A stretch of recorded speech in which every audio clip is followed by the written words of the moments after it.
Ayan o, mga shell. Pero wala nang laman. Ano po bang laman ng shell?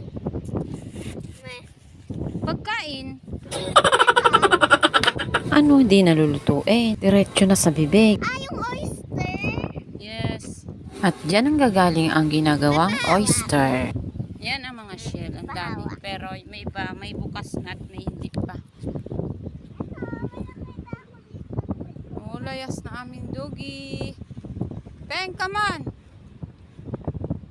Uy! Hala siya. Ang layo na nang narating nito. Ano niya, tali.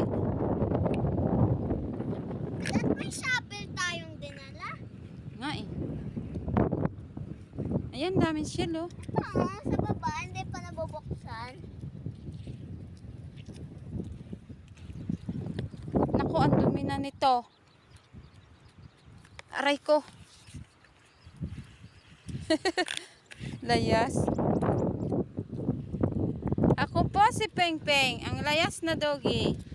Minsan lang din ito makalabas eh. Mainit na dito mamaya. Oh, hello. Mas, may white ano. Yan oh, lumilipad. Hindi yan dab. Ano nga tawag dyan sa yung sa palayan? Comment nga po kayo guys kung anong tawag po dun sa inyo sa palayan. Mahaba ang liig na kulay white. Ayan. Hawakan mo, Tomas. Ibibidyo ko yung shell. Dito pala nangunguha yung mga nagtitinda. Dun sa may amin. Ayan ang mga shell. Ito yung maliliit na shell.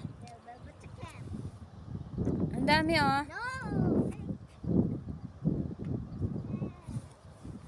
Wow, dikit-dikit yung shell dyan. Ito pa, ang dami. Wow, dami.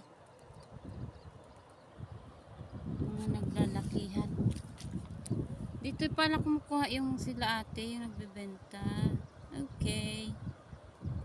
Dami no? Ito.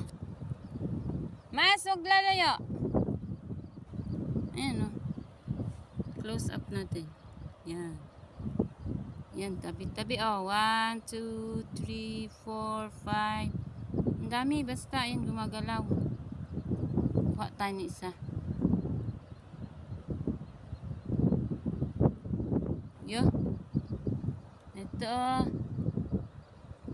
Diba? Ito nga pala yung tulya na binibenta ng nanay na nagbabike. Pero alam mo bang madalang kami kumain ng mga ganito, yung mga tulya. Hindi ko alam kung bakit hindi ko kinailigan yung ganito. Ang mas kinakain namin ay tahong.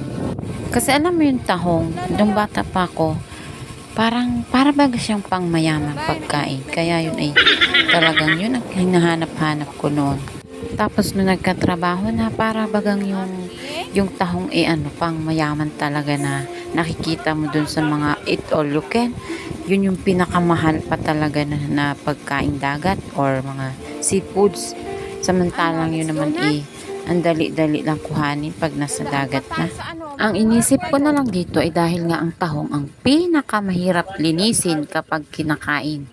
So siguro ayun yung dahilan ng mga restaurant kung bakit ito ang pinakamahal na pagkain sa kanila pong restaurant. Maghawak, mag-dig out lang ako ng shell. Oh. Uy, wag mong galawin yun. Shell? Kasi ano yun, lalaki pa sila. Hindi, yung malalaki na shell.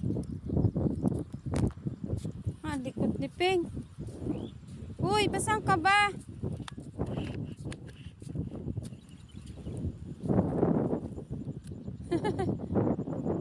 Peng, tara na. Oh, layas. Ang daming pasyal ni Peng din. Yan. Mas, wag ka nang lumayo Si Peng, sanay na sanay sa kung saan papunta. Ari, Diyos ko po. Hoy! Ang layo mo na.